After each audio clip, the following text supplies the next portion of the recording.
అందరికీ నమస్కారం. పాత్రికేయ మిత్రులకు, తెలంగాణ ప్రజలకు 2018 నూతన సంవత్సర శుభాకాంక్షలు. కొత్త సంవత్సరంలోనే మాయమాటలు చెప్పడంలో, మాటల మంతులో దించడంలో తెరలేపిండు పవన్ కళ్యాణ్.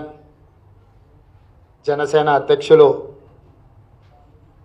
సంవత్సరంలో మొదటి రోజే వారి మాయలో పడడం జరిగింది.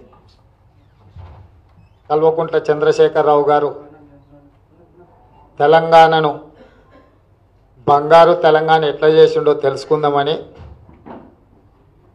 తెలంగాణ మొత్తం రాష్ట్రం వస్తే చీకటిమయం అయిపోతుందని కిరణ్ కుమార్ రెడ్డి గారు చెబితే, ఆనాడు ఆందోళన చెందిన పవన్ కళ్యాణ్ గారు కేసీఆర్ గారు ఏ రకంగా తెలంగాణకు విద్యుత్ వెలుగులను ఇచ్చిండో వాటన్నిటినీ మెలకువలు, నైపుణ్యాన్ని చంద్రశేఖరరావు గారి దగ్గర తెలుసుకొని తరించిపోదామని చెప్పి వారు కేసీఆర్ గారిని దర్శించుకున్నామని చెప్పి నిన్న మిత్రుడు పవన్ కళ్యాణ్ గారు చెప్పడం జరిగింది. అయితే సామాన్యులు ఎవరైనా కేసీఆర్ మాయమాటలలో పడి మోసపోతారేమో అనుకున్నాం, కానీ ఒక రాష్ట్ర పార్టీ అధ్యక్షుడే వారి మాయమాటలో పడి, వారు పడితే పర్వాలేదు, మాకు అభ్యంతరం లేదు, తెలంగాణ ప్రజలను కూడా ఆ మాటల మత్తులో ముంచడానికి పరోక్షంగా కేసీఆర్ గారికి సహకరించినట్టుగా నిన్న మాట్లాడడాన్ని చూస్తే నాకు నిజంగా ఆశ్చర్యం కలిగింది. ప్రధానంగా ఈరోజు తెలంగాణ సమాజం ముందు తెలంగాణలో విద్యుత్ కోతలు ఎందుకు లేవు, తెలంగాణకు విద్యుత్ విషయంలో కాంగ్రెస్ పార్టీ శ్రీమతి సోనియా గాంధీ గారు ఎంత ఉదారంగా ఆనాటి కేంద్ర ప్రభుత్వం నిర్ణయాలు తీసుకున్నది, మేము తీసుకున్న నిర్ణయాలను ఈనాడు ఆంధ్రప్రదేశ్ ప్రభుత్వంలో ఉన్న పెద్దలు ప్రత్యక్షంగా ఏ రకంగా సహకరించినరో తెలంగాణ సమాజానికి తెలియజెప్పాల్సిన బాధ్యత ప్రజాప్రతినిధులుగా మా మీద ఉన్నది. అయితే ఈరోజు ప్రధానంగా రాష్ట్ర విభజన ఉద్యమం జరుగుతున్న సందర్భంలో ఆనాటి ముఖ్యమంత్రి కిరణ్ కుమార్ రెడ్డి గారు ఒక పవర్ పాయింట్ ప్రజెంటేషన్ ఇచ్చి, తెలంగాణ రాష్ట్రం విడిపోతే తెలంగాణ చీకటిమయం అయిపోతుందని చెప్పి ఆనాడు వారు చెప్పడం జరిగింది. అయితే ఆనాడు కిరణ్ కుమార్ రెడ్డి గారు చెప్పింది వాస్తవం. వాస్తవాల ప్రాతిపదికన కిరణ్ కుమార్ రెడ్డి గారు ఏదైతే సమాచారాన్ని ఇచ్చిండ్రో అందులో అతిశయోక్తులు ఏమీ లేవు. కానీ ఈ దేశంలో రాష్ట్రాల పునర్విభజన చట్టం యొక్క నిబంధనల ప్రకారం ఏ రాష్ట్రమైనా ఉన్న రాష్ట్రం నుంచి విడిపోయినప్పుడు ఆస్తులు, అప్పులు జనాభా ప్రాతిపదికన విభజించడం జరుగుతుంది. ఆ నియమ నిబంధనల ప్రకారం తెలంగాణ, ఆంధ్రప్రదేశ్ విడిపోయినప్పుడు తెలంగాణ జనాభా 42%, ఆంధ్రప్రదేశ్ జనాభా 58%. ఈ రాష్ట్రం విడిపోయినప్పుడు 42% జనాభా ఉన్న తెలంగాణకు ఆ ప్రాతిపదికనే 69,000 కోట్ల రూపాయల అప్పులు వచ్చినాయి. అదే ప్రాతిపదికన ఆస్తులు కూడా వచ్చినాయి. అంటే పునర్విభజన చట్టం యొక్క నిబంధనల ప్రకారము తెలంగాణ, ఆంధ్రప్రదేశ్ జనాభా ప్రాతిపదికన జరిగిన విభజనలో 42% తెలంగాణ అయితే 58% ఆంధ్రప్రదేశ్. విద్యుత్తు కూడా ఉత్పత్తి సంస్థల యొక్క సామర్థ్యాన్ని కూడా 42, 58% ప్రాతిపదికన విభజించడానికి నిబంధనలు ఉన్న కిరణ్ కుమార్ రెడ్డి గారు పెట్టిన పవర్ పాయింట్ ప్రజెంటేషన్ ఆనాటి తెలంగాణ కాంగ్రెస్ నాయకులు సోనియా గాంధీ గారి దృష్టికి తీసుకెళ్లడం జరిగింది. నిజంగానే తెలంగాణను జనాభా నిష్పత్తి ప్రకారం విద్యుత్తును కూడా కేటాయింపులు చేస్తే తెలంగాణకు 42% వస్తుంది.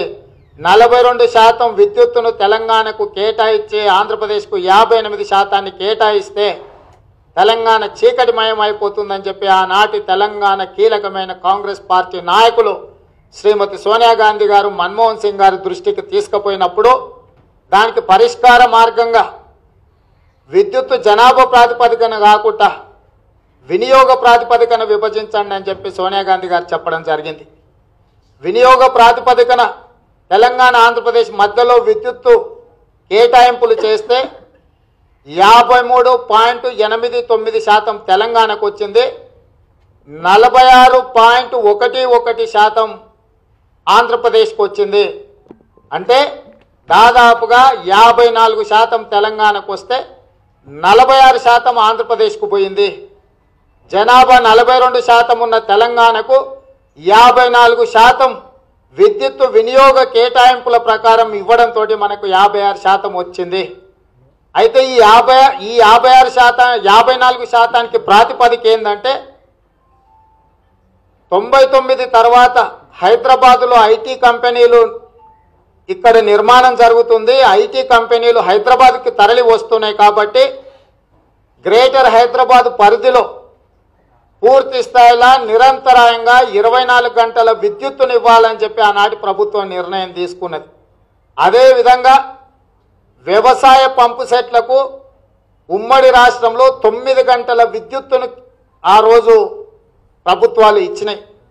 ఆ ప్రాతిపదికన ఆనాడు తెలంగాణలో 20 లక్షల పంపు సెట్లు, ఆంధ్రప్రదేశ్లో 15 లక్షల పంపు సెట్లు ఉన్నాయి.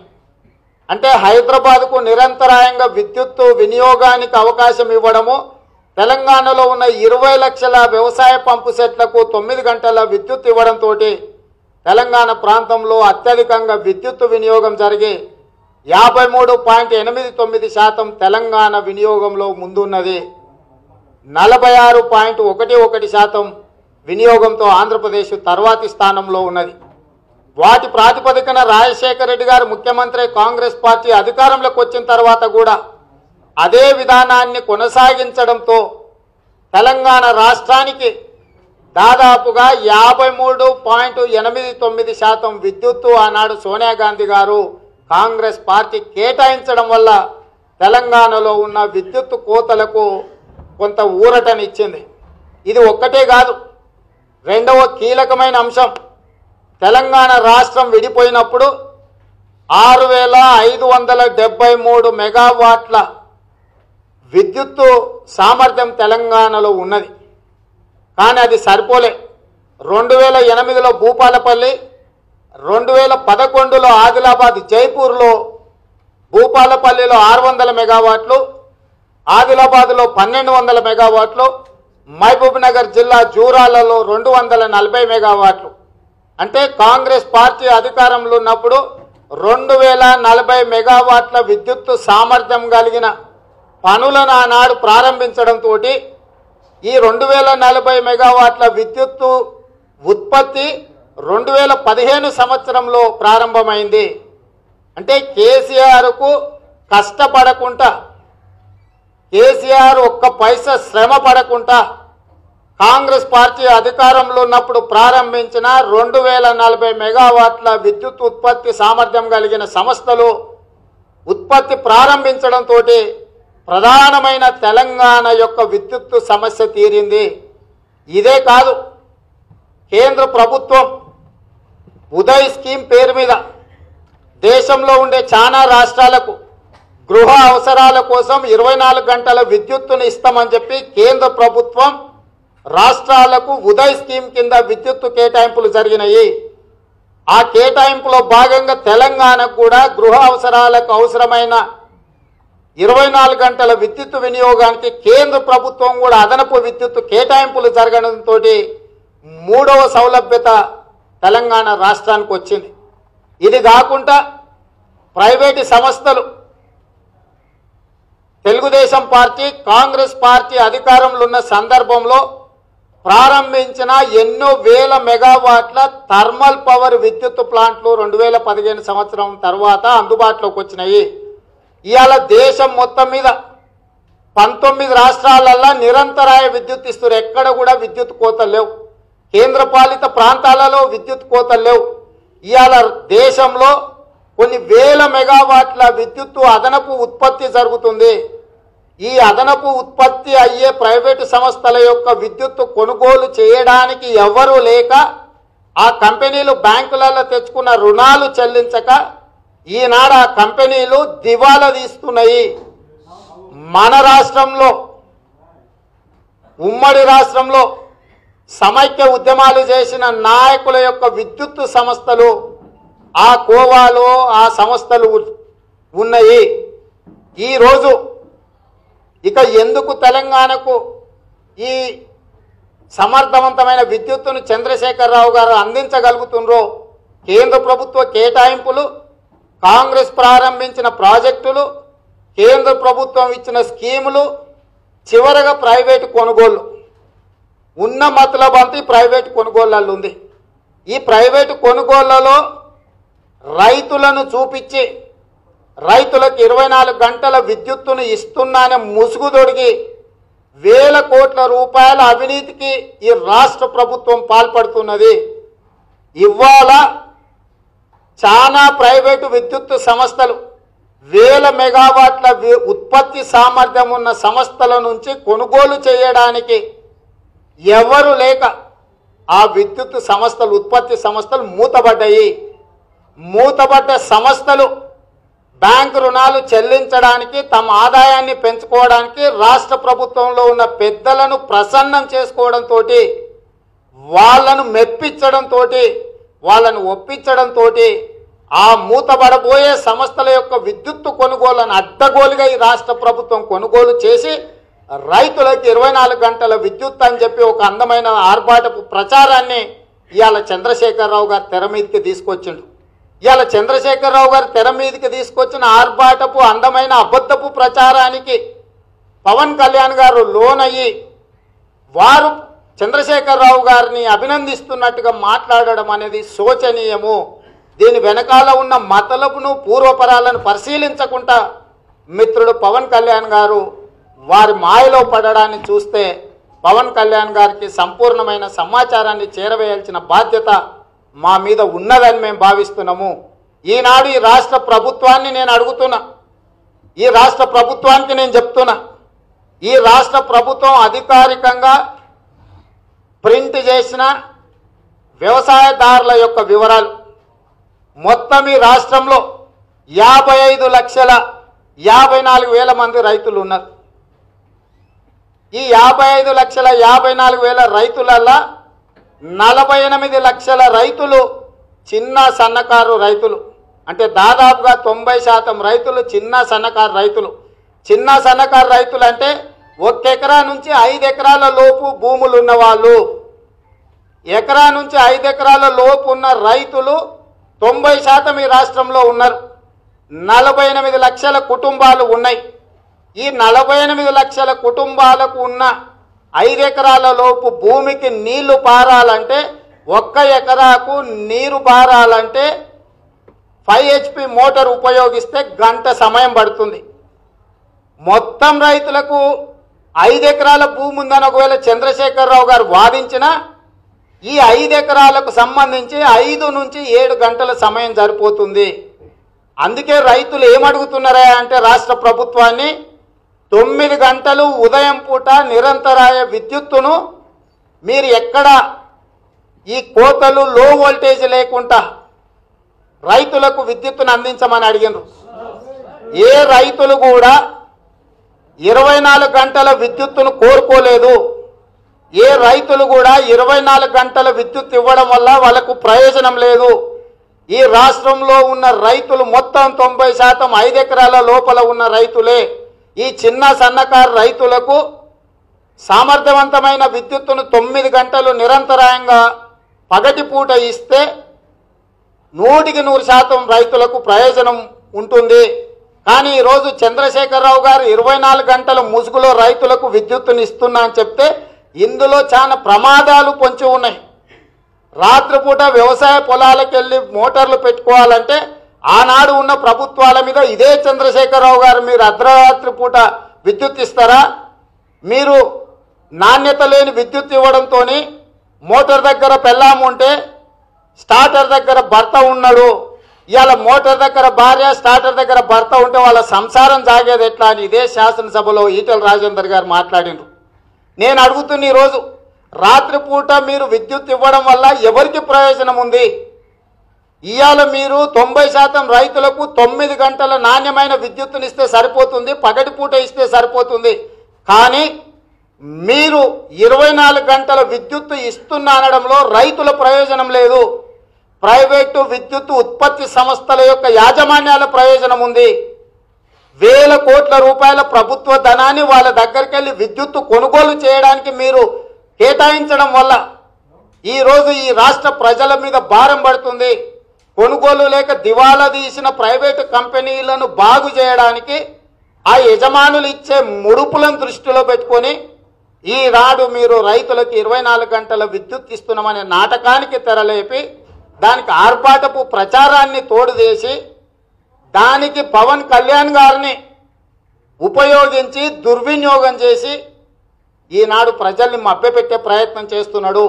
కాబట్టి పవన్ కళ్యాణ్ గారికి నేను క్లియర్గా స్పష్టంగా మీకు నిజంగానే తెలంగాణలో 24 గంటల విద్యుత్తు ఏ విధంగా అందుతున్నదో తెలుసుకోవాలని ఉంటే విద్యుత్తు చేసి తెలంగాణ ఉద్యమంలో విద్యుత్కు సంబంధించిన ఓనమాలు కేసీఆర్కు నేర్పిన విద్యుత్తు చేసి అధ్యక్షులు రఘు ఒక పుస్తకం రాసిండ్రు. మొత్తం 14 సంవత్సరాల తెలంగాణ ఉద్యమంలో విద్యుత్ శాఖలో వినియోగంలో కానీ ఉత్పత్తిలో కానీ సరఫరాలో కానీ తెలంగాణకు జరిగిన అన్యాయాన్ని తెలంగాణ ఉద్యమ సందర్భంలో గొంతెత్తి విద్యుత్ చేసి అధ్యక్షుడు రఘు రాసిన పుస్తకం కేసీఆర్ ముఖ్యమంత్రి అయిన తర్వాత విద్యుత్ సంస్థలని శాఖల్ని ఏ విధంగా నిర్వీర్యం చేసిండు, ఏ విధంగా దోసుకుంటున్నాడో ఆనాడు ఉద్యమం సమయంలో తెలంగాణ గొంతుకైన రఘు రాసిన పుస్తకం తెలంగాణ విద్యుత్ రంగంలో ఏమి జరుగుతున్నది ఒక పుస్తకాన్ని ప్రచురించాడు. పవన్ కళ్యాణ్ గారికి నాకు కామన్ ఫ్రెండ్స్ ఉన్నారు. వారి ద్వారా పవన్ కళ్యాణ్ గారికి పుస్తకాన్ని నేను పంపిస్తా. మిత్రుడు పవన్ కళ్యాణ్ గారు ఈ పుస్తకాన్ని సంపూర్ణంగా చదవవలసిన అవసరం ఉన్నది, అవగాహన కల్పించుకోవాల్సిన అవసరం ఉన్నది. తెలంగాణలో జరుగుతున్న విద్యుత్ సరఫరా వెనకాల ఉన్న భయంకరమైన దోపిడీని పవన్ కళ్యాణ్ గారు అర్థం చేసుకోవాల్సిన అవసరం ఉన్నది. ఈరోజు పవన్ కళ్యాణ్ గారే కేసీఆర్ మాయ మాటల మత్తులో మాటల ఊబిలో కూరుకుపోతే తెలంగాణ సమాజానికి తీరని నష్టం జరుగుతుంది. కేసీఆర్ యొక్క విద్యుత్తు కొనుగోలు దోపిడీకి బ్రాండ్ అంబాసిడర్గా పవన్ కళ్యాణ్ గారిని వాడుకునే ప్రయత్నం చేస్తుంది రాష్ట్ర ప్రభుత్వం. దయచేసి పవన్ కళ్యాణ్ గారు కేసీఆర్ గారి యొక్క దోపిడీకి విద్యుత్ కొనుగోలు ముసుగులో కొల్లగొడుతున్న వేల కోట్ల రూపాయల దోపిడీకి మీరు బ్రాండ్ అంబాసిడర్గా ఉండకండి. వారి కుటుంబానికి మరీ ముఖ్యంగా కేటీఆర్ గారు 28 తారీఖు రోజు ట్విట్టర్లో స్పందిస్తూ వారు పవన్ కళ్యాణ్ గారి గురించి ఒక మాట చెప్పిండు, వారి కుటుంబం యొక్క అభిప్రాయాన్ని చెప్పిండు.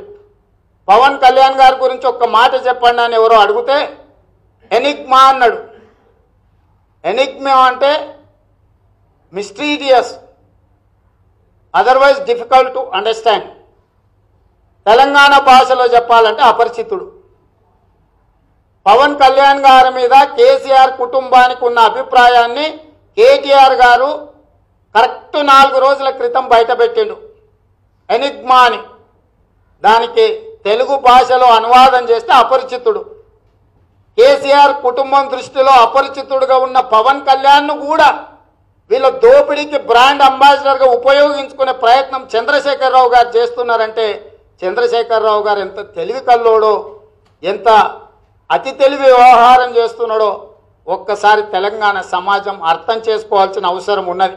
కాబట్టి ఈరోజు నేను మిత్రులందరికీ కూడా ఆనాడు జరిగిన కేటాయింపులకు సంబంధించిన జీవో ఇది 2014 సంవత్సరంలో ఆంధ్రప్రదేశ్కు తెలంగాణకు ఎంత పర్సెంటేజ్ విద్యుత్తుని ఇవ్వడానికి నిర్ణయం జరిగిన జీవో. ఈ జీవో ప్రాతిపదికన 53.89% తెలంగాణకు, 46.11% ఆంధ్రప్రదేశ్కు విద్యుత్ కేటాయింపులు జరిగిన ఈ జీవోలు కూడా పాత్రికేయ మిత్రులకు ఇచ్చినాం. ఆనాటి కేటాయింపులను ఆంధ్రప్రదేశ్ ప్రభుత్వం న్యాయస్థానాలకు వెళ్ళి ఛాలెంజ్ చేస్తే ఈ జీవో కొట్టేసి ఉండేటోళ్ళు. కానీ ఆనాడు తెలుగుదేశంలో ఉన్న మేము ఆ రాష్ట్ర ముఖ్యమంత్రిని విజ్ఞప్తి చేసి, మీరు నిజంగానే జనాభా ప్రాతిపదికన అప్పులు ఆస్తులు పంచినట్టుగా విద్యుత్తు కేటాయింపులు జరిగితే తెలంగాణ చీకటిమయం అయిపోతుంది. ఈ తెలంగాణ ప్రాంతం 33 సంవత్సరాలు మీ పార్టీకి అండగా నిలబడ్డది. 2 సార్లు ముఖ్యమంత్రిగా, 2 సార్లు ప్రధాన ప్రతిపక్ష నాయకుడిగా మీరు బాధ్యతలు నిర్వహించడానికి తెలంగాణ సమాజం మీకు అండగా ఉన్నది. ఇప్పుడు తెలంగాణ సమాజం కష్టాలలో ఉన్నది.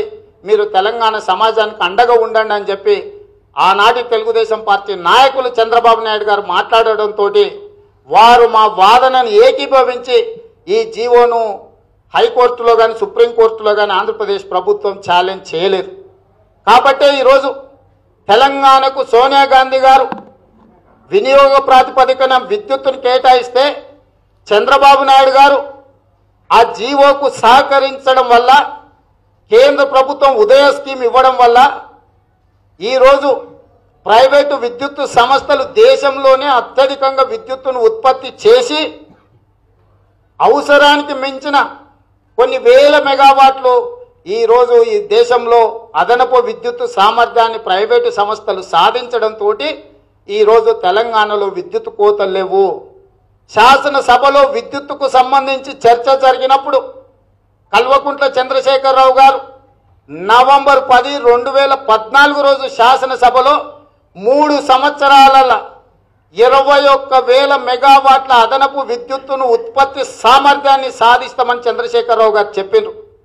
ఆ రోజు నేను శాసనసభలో ముఖ్యమంత్రి గారిని ఛాలెంజ్ చేసిన, రికార్డులు తిరిగేయండి, 21,000 కాదు, మీరు 15,000 మెగావాట్ల అదనపు విద్యుత్ సామర్థ్యాన్ని మీరు సాధించిన రాష్ట్ర ప్రభుత్వం అదే ముఖ్యమంత్రి కుర్చీలో మీకు పాలాభిషేకం చేస్తాం. ఒకవేళ 3 సంవత్సరాలలో మీరు విద్యుత్ ఉత్పత్తి సామర్థ్యాన్ని పెంచకపోతే తెలంగాణ ప్రజలకు క్షమాపణ చెప్పాలని నేను ఆనాడు శాసనసభలో సవాలు విసిరిన రాష్ట్ర ముఖ్యమంత్రికి. ఈరోజు 3.5 సంవత్సరాలైంది తెలంగాణ రాష్ట్రం వచ్చి, 1 మెగావాటు విద్యుత్తు కూడా అదనపు ఉత్పత్తి జరగలేదు. ఈరోజు నేను సూటిగా రాష్ట్ర ప్రభుత్వాన్ని అడుగుతున్నా, పవన్ కళ్యాణ్ గారికి విజ్ఞప్తి చేస్తున్నా, జూన్ 2, 2014 తెలంగాణ రాష్ట్రం ఏర్పడ్డ రోజు నుంచి ఈ రోజు వరకు డిసెంబర్ 2, 2018 వరకు టీఆర్ఎస్ ప్రభుత్వం కేసీఆర్ గారు 1 మెగావాట్ కూడా అదనపు విద్యుత్ ఉత్పత్తి సామర్థ్యాన్ని సాధించలేదు. ఆయన ప్రారంభించిన యాదాద్రి భద్రాద్రి ప్రాజెక్టులు అవినీతిలో కూరుకుపోయి అనుమతులు లేక అక్కడ భూసేకరణలో కోట్ల రూపాయల అక్రమాలు జరిగి ప్రాజెక్టులు ఏడేసిన శిలాఫలకం ఉందో గాఢనే మూలుగుతున్నాయి. ఇవాళ చంద్రశేఖరరావు గారు నేను సూటిగా అడుగుతున్నా, నువ్వు కులుకుతున్న సొమ్ము ఎవరిది? నువ్వు దోసుకుంటున్న సొమ్ము ఎవరిది? ఇవాళ అందిస్తున్న విద్యుత్తు అందుబాటులోకి తెచ్చింది ఎవరు? ఇవాళ రాష్ట్ర ప్రభుత్వాన్ని నేను సవాల్ విసురుతున్నా, మీరు రాండి చర్చిద్దాం. పాత్రికేయుల సమస్యలో మీ విద్యుత్ శాఖ మంత్రి వస్తాడా, ముఖ్యమంత్రి గారు వస్తారా, ఇతర మంత్రులందరూ కలిసి వస్తారా? ఈనాడు తెలంగాణలో కోతలు లేని విద్యుత్తు ఇవ్వడానికి కాంగ్రెస్ పార్టీ శ్రీమతి సోనియా గాంధీ గారు ఆంధ్రప్రదేశ్ ప్రభుత్వం సహకారం వల్లనే ఈరోజు తెలంగాణలో విద్యుత్ కోతలు లేవు. ఈ విద్యుత్ కోతలు లేకపోవడానికి సోనియా గాంధీ గారికి కృతజ్ఞతలు చెప్పవలసిన కేసీఆర్, కేటీఆర్ కాంగ్రెస్ పార్టీ మీద అవాకులు చవాకులు మాట్లాడుతున్నారు. ఇది ఒక్క పక్కన పెడితే 24 గంటల విద్యుత్తు రైతులకు ఇస్తున్నామనేది ఒక మాటల మత్తు. తెలంగాణ సొమ్మును ఇవాళ కేసీఆర్ దోసుకుంటున్నాడు. ఇవాళ కేసీఆర్ గారి గురించి ఒక్క మాట చెప్పాలంటే, మైసూర్ బజ్జీలో మైసూర్ లేదు, కాకినాడ కాజాలో కాకినాడ లేదు, బంగారు తెలంగాణలో బంగారు లేదు.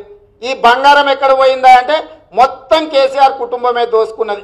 బొందలగడ్డ తెలంగాణ మనకిచ్చిండ్రు, ఉన్న బంగారం అంతా కుటుంబం దోసుకున్నది. నేను పవన్ కళ్యాణ్ గారికి విజ్ఞప్తి చేస్తున్నా, కేసీఆర్ చేతిలో కాకుండా వేరోళ్ళ చేతులకు పోయి ఉంటే ఎట్లుంటుండేనో తెలంగాణ అని. అయ్యా నాయన, నీకు తెలంగాణ గురించి ఒకవేళ సమాచారం కావాలంటే నేషనల్ క్రైమ్ రికార్డ్ బ్యూరో కేంద్ర ప్రభుత్వ రంగ సంస్థ కంటిన్యూస్గా రైతుల ఆత్మహత్యల మీద నివేదికలు ఇచ్చింది. ఇప్పటికీ కేసీఆర్ గారు ముఖ్యమంత్రి అయిన తర్వాత 3400 మంది రైతులు ఆత్మహత్యలు చేసుకున్నారు. తెలంగాణలో కోయల ఆడబిడ్డల్ని, గొత్తి కోయల్ని వరంగల్ జిల్లాలో చెట్లకు కట్టేసి బట్టలిప్ప తీసుకొట్టిండ్రు. ఆడబిడ్డల చీరలు చించి, చీరలు లాగి, చీరలు తొలగించి గొత్తికోయ ఆడబిడ్డల్ని కొట్టిండ్రు. గిట్టుబాటు ధర అడిగిన గిరిజనులకు బేడీలు వేసిండ్రు. ఇసుక మాఫియాకు అడ్డం వచ్చిండ్రు అని చెప్పి నేరెళ్ళలా గొడ్లను బాదినట్టు బాదిండ్రు దళితులను. 100 మంది విద్యార్థులు తెలంగాణ నిరుద్యోగ బాధపడలేక నిన్నగాక మన ఉస్మానియా యూనివర్సిటీలో ఆత్మహత్యలు చేసుకున్నారు. 1,00,000 ఉద్యోగాలతో మోసం చేయడంతో విద్యార్థులు ఆత్మహత్యలు చేసుకుంటున్నారు. ఫీజు రియంబర్స్మెంట్ లేక లక్షల మంది విద్యార్థులు రోడ్ల మీద తిరుగుతున్నారు. 12% గిరిజనులకు రిజర్వేషన్ ఇస్తానని మోసం చేసిన గిరిజనులు అడుగుతారు, ప్రశ్నిస్తారని ఆదివాసులకు, లంబాడీలకు పంచాయతీ పెట్టి ఒకే గ్రౌండ్లో అనుమతులు ఇచ్చి, ఒకటే వారంలో 2 అనుమతులు ఇచ్చి తలలు పగలగొట్టుకొని చంపుకునే కాడికి, నీళ్ళలో విషం కలిపే కాడికి తీసుకొచ్చిండు కేసీఆర్ పాలనలో. ఇవాళ మైనారిటీలను 4 నెలల రిజర్వేషన్ ఇస్తాని మైనారిటీలను నిండా ముంచిన కేసీఆర్ పరిపాలన నీకు గొప్పగా కనిపిస్తుందా? ఇది పక్కన పెట్టి 42 నెలలలో 4 సార్లు కూడా సచివాలయానికి రాని బడి దొంగ కేసీఆర్ సమర్థవంతమైన పాలకుడుగా నీకు కనిపిస్తుందా? సచివాలయానికి రానోడు ఎవడైనా సమర్థవంతమైన పాలన అందించగలుగుతాడా?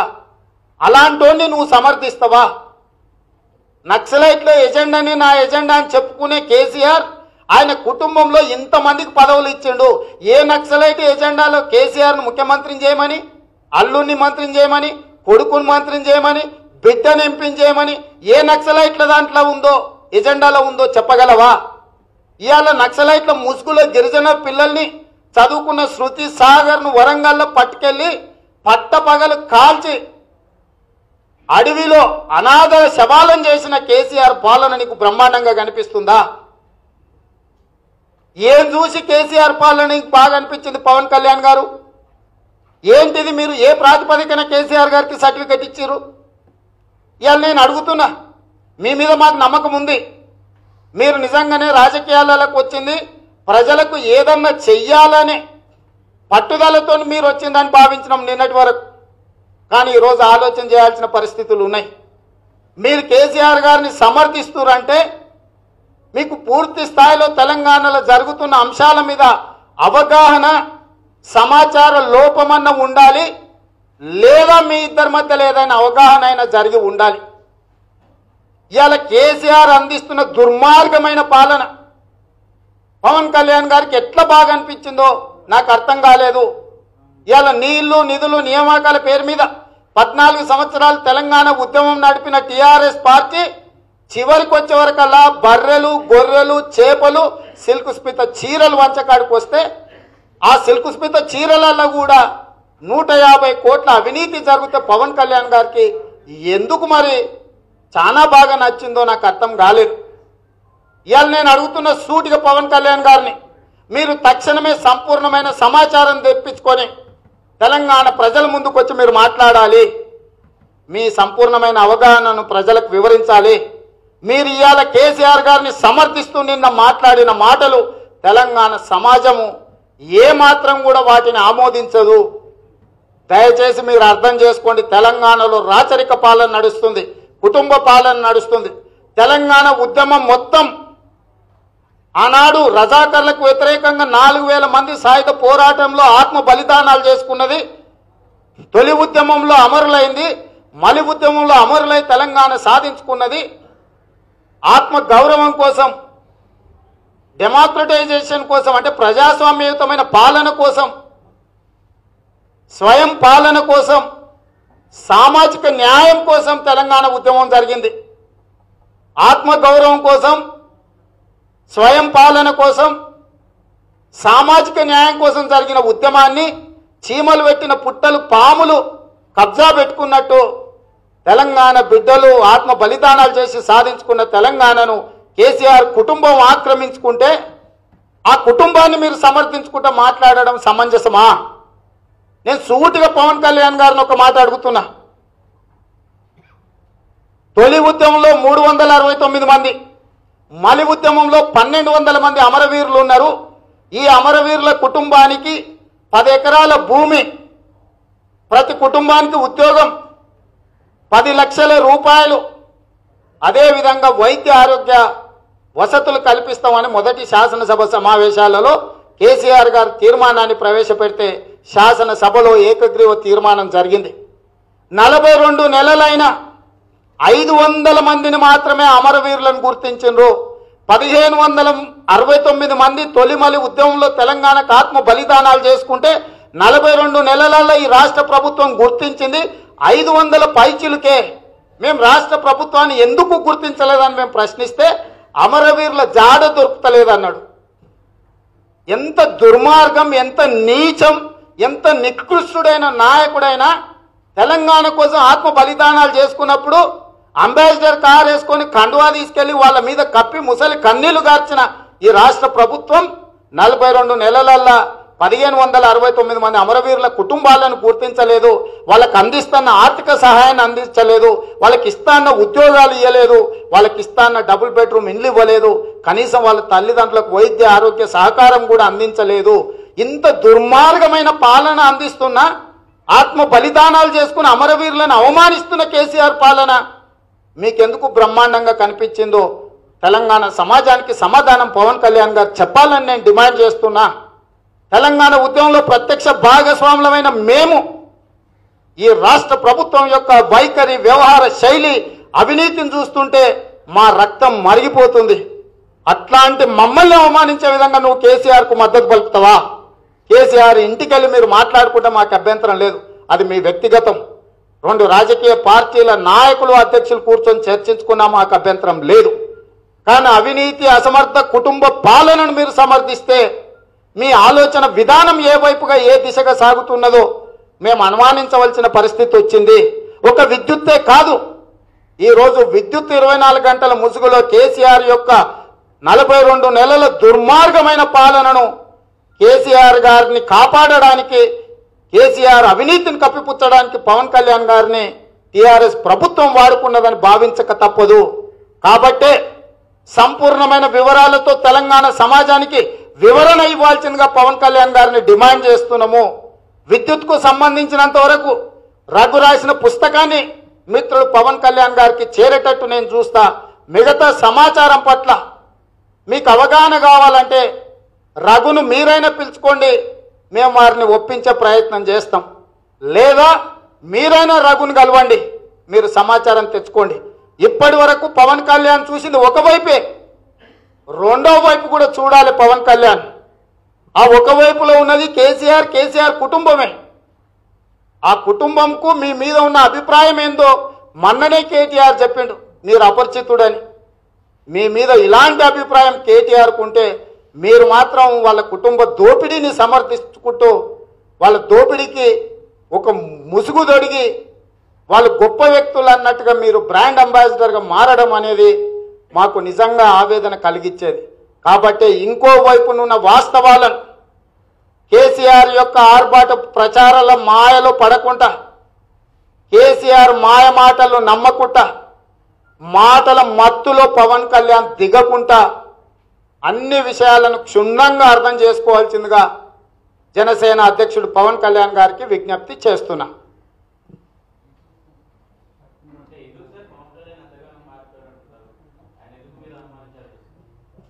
నేను వారిని అనుమానిస్తలేను, వారు మారిపోయినారు అనుకుంటలేను.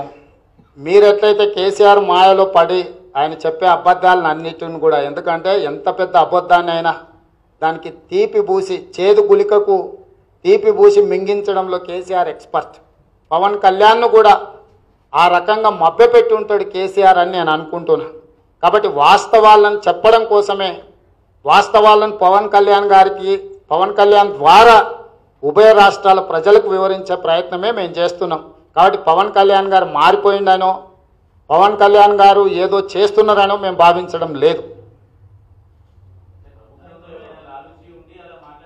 లేదు, పవన్ కళ్యాణ్ గారి మీద నాకు విశ్వాసం ఉంది. ఆయన లాలూచీలకు లొంగేవాడని నేను అనుకోవడం లేదు.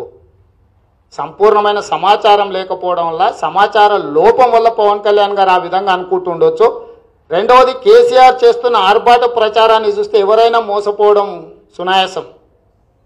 కేసీఆర్ మాయమాటలల్లా పడనోళ్ళు ఉండరు. ఢిల్లీ పెద్దలే పడ్డరు ఆయన ఉద్యమం సందర్భంలో చెప్పిన మాయమాటల. పవన్ కళ్యాణ్ గారు ఎంత? కాబట్టి ఇట్లాంటి మభ్యపెట్టే మాటలు మాని ఒకవైపు చూడకుండా రెండో వైపు కూడా చూడాలని పవన్ కళ్యాణ్ గారికి విజ్ఞప్తి చేస్తున్నాం.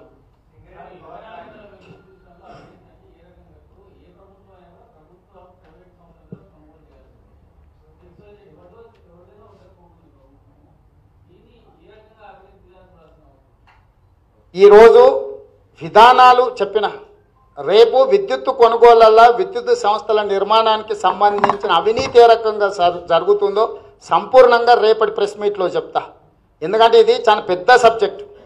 ఈ పెద్ద సబ్జెక్టును అన్ని కలిపి నేను చెప్పాను అనుకో, ప్రజలకు పూర్తి స్థాయిలో సమాచారం చేరడం కష్టమవుతుంది. ఈరోజు 42 నెలలలో తెలంగాణ రాష్ట్ర విభజన సందర్భంగా జరిగిన అంశాలు, 42 నెలలలో జరిగిన పరిణామాలు, విద్యుత్ వినియోగం కొనుగోలుకు సంబంధించిన ఒక పాలసీ డాక్యుమెంట్ లాగా ఈరోజు చెప్పడం జరిగింది. రేపు నిర్దిష్టంగా ఏ సంస్థ కాంట్రాక్ట్ ఎవరికి ఇచ్చిండ్రు, ఏ సంస్థ టెండర్లు ఎవరు పిలిచిండ్రు, ఎట్లా అవినీతి జరుగుతుంది, విద్యుత్ శాఖ మంత్రికి దాని సీఎండీకి మధ్యలో ఉన్న వైరుధ్యాలు ఏంటివి, ఏ రకమైన దోపిడీ జరుగుతుందో ఆ వివరాలన్నీ కూడా రేపటి పత్రికా సమావేశంలో వివరిస్తాం.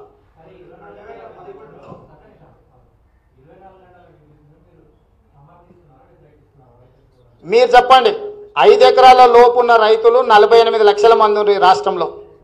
5 ఎకరాలు అంటే 1 ఎకరా నుంచి 5 ఎకరాల లోపు ఉన్న రైతులు 48 లక్షలు. ఇక 7 లక్షల మందికి మాత్రమే 5 ఎకరాలకు పైచిలకు భూమి ఉంది. అంటే 90% రైతులకు 5 ఎకరాల లోపు భూమి ఉన్నప్పుడు 5 ఎకరాల భూమికి నీళ్లు వారడానికి 7 గంటలు సరిపోతుంది. 9 గంటలు నిరంతరాయ నాణ్యమైన విద్యుత్తును మాత్రమే రైతులు అడుగుతుండ్రు. 24 గంటల విద్యుత్తు ఎవరు అడిగింది లేదు. 24 గంటల విద్యుత్తు కొనుగోలు వెనకాల విద్యుత్ సంస్థల యాజమాన్యాల ప్రయోజనాలు ఏ విధంగా ఉన్నాయో మీరు అంచనా వేయండి పాత్రికేయ మిత్రులుగా. అసలు అవసరమే లేనప్పుడు ఏమవసరం? రెండవది, ఆటోమేటిక్ స్టార్టర్లు ఉన్నాయి. రైతు అటుపోతే కరెంట్ వస్తే మోటార్ ఆటోమేటిక్గా స్టార్ట్ అయింది. అతనికి ఉన్న ఎకరా భూమి వారడానికి 1.5 గంట చాలు. మరి మిగతా 22 గంటలు ఫ్రీగా వేస్ట్గా నీళ్లు బయటికి పోయినా నీళ్లు వృధా, బోర్లు తర్వాత గ్రౌండ్ వాటర్ పడిపోతుంది. లేదు, నీళ్లు లేకుంటేనే మోటార్ రన్ అయితే మోటార్ కాలిపోతుంది, డ్రై రన్ అంటారు. 2 రకాలుగా రైతులకు నష్టమే. ఇప్పటికి ఉన్న పలంగా ఆటోమేటిక్ స్టార్టర్లు తీయాలంటే మళ్ళీ కొత్త స్టార్టర్లు కొనడానికే అది అదనపు భారం రైతు మీద. అట్లా కూడా రైతుకే నష్టం. మీరు కూడా రైతు బిడ్డ కదా, మీ గ్రామంలో వెళ్ళి మీరు ప్రాక్టికల్గా క్షేత్రస్థాయిలో మీరు పరిశీలించండి ఒకసారి. లేకపోతే రండి, నేను అందరిని మిత్రులను తీసుకెళ్తే పోయి వ్యవసాయ పొలాలు ఒక 4 రోజులు తిరగొద్దాం. ఈరోజు ఎవ్వరికి అవసరమే లేదు, భూమే లేదు. ఇది ప్రభుత్వం ఇచ్చిన లెక్కలు, ఇవి నా లెక్కలు కాదు. ఈ రాష్ట్రంలో 55 లక్షల మంది రైతులు ఉంటే 48 లక్షల మంది రైతులకు ఎకరా నుంచి 5 ఎకరాల లోపు భూమి ఉందని ఈ ప్రభుత్వం ఇచ్చిన నివేదిక. 5 ఎకరాల లోపు భూమికి నీళ్లు పారించాలంటే 5-6 గంటల సమయం చాలు. రైతులు 9 గంటలు నిరంతరాయ నాణ్యమైన విద్యుత్తును మాత్రమే అడుగుతున్నారు. 24 గంటల విద్యుత్తు రైతులకు అవసరం లేదు. 90% ఈ రాష్ట్రంలో ఉండే రైతులకు అవసరం లేదు. ఇవాళను 24 గంటల ముసుగులో కొనుగోలు చేస్తున్నది ప్రైవేటు విద్యుత్ సంస్థలు మూతపడుతున్నాయి, కొనుగోలు చేసే వాళ్ళు లేక. ఈరోజు సర్ప్లస్ పవర్ మొత్తం దేశంలోనే ఉంది. ఆనాడు సింగరేణి బొగ్గును తరలించకపోతుంది ఆంధ్ర ప్రభుత్వం. ఆంధ్రోళ్ళంతా మన బొగ్గు మీదనే ఆధారపడ్డారని ఆనాడు తిట్టిండు ఉద్యమం సందర్భంగా. ఇవాళ ఆంధ్రాలో ఆంధ్రప్రదేశ్కు సరిపోను తెలంగాణకు విద్యుత్ అమ్ముతామని వస్తే కొనుక్కుంటలేవు నువ్వు. ఆంధ్రప్రదేశ్ ఇస్తా అన్న ధర తక్కువ రేటుకి ఇస్తే నాకు వద్దు అని చెప్పి ప్రైవేట్లు ఎక్కువ రేటు కొంటున్నావు. ఏంది దీనికి కారణము?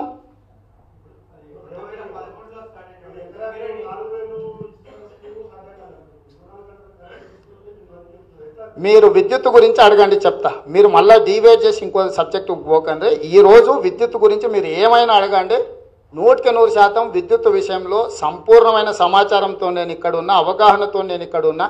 మీరు విద్యుత్కు సంబంధించి ఏమైనా అడగండి, లోతుగా అడగండి, విశ్లేషించండి. ఏదైనా నేను చెప్పడానికి సిద్ధంగా ఉన్నా.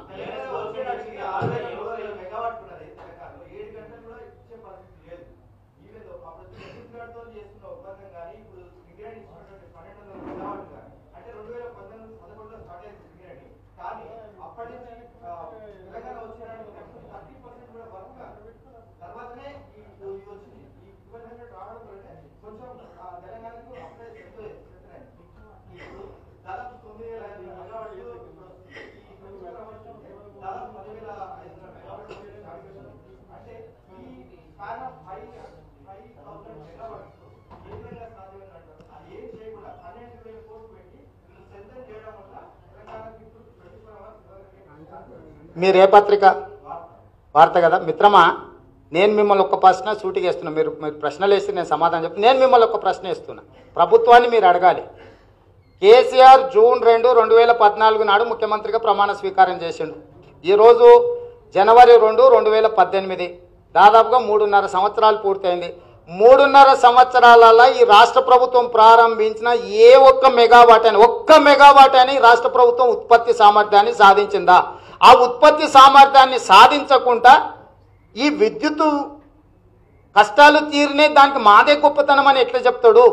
ఇవాళ నేను అడిగేది ఒకటే, 2008లో ప్రారంభించిన భూపాలపల్లి 600, 2011లో కాంగ్రెస్ ప్రారంభించిన ఆదిలాబాద్ జైపూర్ 1200, అదేవిధంగా జూరాలలో 240 మెగావాట్లు, 2040 మెగావాట్లు కాంగ్రెస్ పార్టీ అధికారంలో ఉన్నప్పుడు ప్రారంభించిన విద్యుత్తు అందుబాటులోకి రావడమే కాకుండా ప్రైవేటు సంస్థలు నిర్మించిన కొన్ని వేల మెగావాట్ల విద్యుత్తు ఉత్పత్తి సంస్థలు అందుబాటులోకి వచ్చినాయి. ఈ అందుబాటులోకి వచ్చిన విద్యుత్తు రాష్ట్రంలో కొన్ని వేల మెగావాట్లు మిగులు విద్యుత్ ఉంది. ఈరోజు నెల్లూరులో కృష్ణపట్నం పోర్టులో ఉత్పత్తి చేస్తున్న చాలా విద్యుత్తు ఉత్పత్తి సంస్థలు మూతబడ్డాయి, కొనుగోలు చేసే వాళ్ళు లేక. వాళ్ళు ఆంధ్రప్రదేశ్కు సంబంధించిన పెట్టుబడిదారులు ఉన్నారు. ఈరోజు ల్యాంకో కానీ, జీవికే కానీ, స్పెక్ట్రమ్ కానీ ఈ సంస్థలన్నీ కూడా కొనుగోలు చేసేవాళ్ళు లేకుండా మూతబడే పరిస్థితి ఉంటేనే కేసీఆర్ గారు ఆ సంస్థలను కాపాడడానికే ఈరోజు ఒప్పందాలు చేసిండు. ఈ రాష్ట్రంలోనే అదనపు విద్యుత్ ఉత్పత్తి అవుతుంది, పక్క రాష్ట్రం సరఫరా చేస్తా అన్న కూడా వాటిని తీసుకోకుండా ఛత్తీస్గఢ్ నుంచి 1000 మెగావాట్ల విద్యుత్ కొనుగోలుకు ఒప్పందాలు చేసుకున్న దాని వెనకాల ఉన్న భాగవతాన్ని మీరు విశ్లేషించండి. ఈరోజు వేల కోట్ల రూపాయల అదనపు భారం తెలంగాణ సమాజం మీద పెడుతున్నాడు. కేసీఆర్ గారు 5 ఏళ్ళు దోసుకున్నంత దోసుకొని దేశం విడిచిపెట్టిపోతే ఈ అప్పులు ఎవరు కట్టాలా? 16 మంది ముఖ్యమంత్రులు 60 సంవత్సరాల తెలంగాణ మీద మోపిన భారం 69,000 కోట్లు. కేసీఆర్ గారు ముఖ్యమంత్రి అయిన 42 నెలలలో తీసుకొచ్చిన అప్పులు 1,62,000 కోట్లు. అంటే 16 మంది ముఖ్యమంత్రులు 60 ఏళ్లలో చేసిన అప్పుల కంటే చంద్రశేఖరరావు గారు 42 నెలలలో 2 అంతలు అప్పులు చేసిండు. ఈ రోజు ఇది బంగారు తెలంగాణ కాదు, బంగారు కేసీఆర్ కుటుంబం దోపిడీ చేసింది. ఇది బొందలగడ్డ తెలంగాణ, అప్పుల తెలంగాణలో కేసీఆర్ గా మార్చిండ్రు. దానికోసం ఈ వివరాలన్నిటిని కూడా చర్చిస్తున్నాం మేము.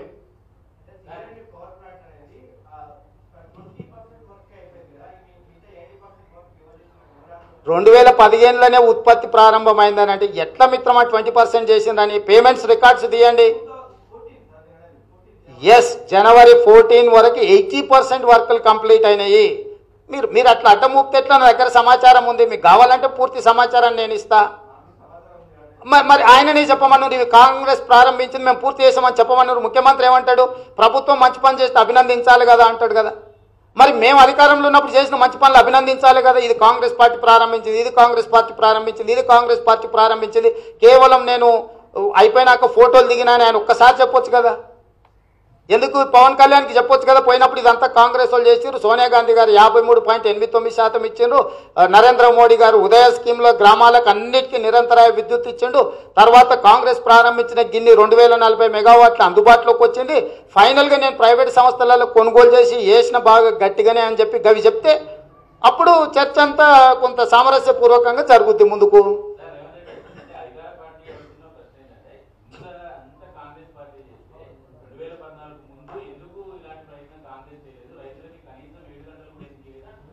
అయ్యా, ప్రతి సందర్భంలో కొన్ని అంశాలు లేవనెత్తారు.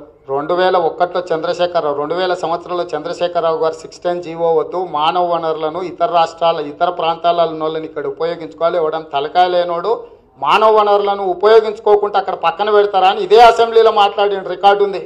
ఆ రోజు చంద్రశేఖరరావు గారి మెదళ్ళు ఏమైనా నరాలు ఏమైనా చిట్లినాయా?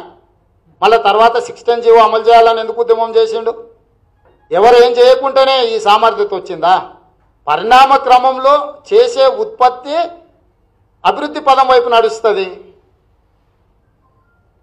Thank you.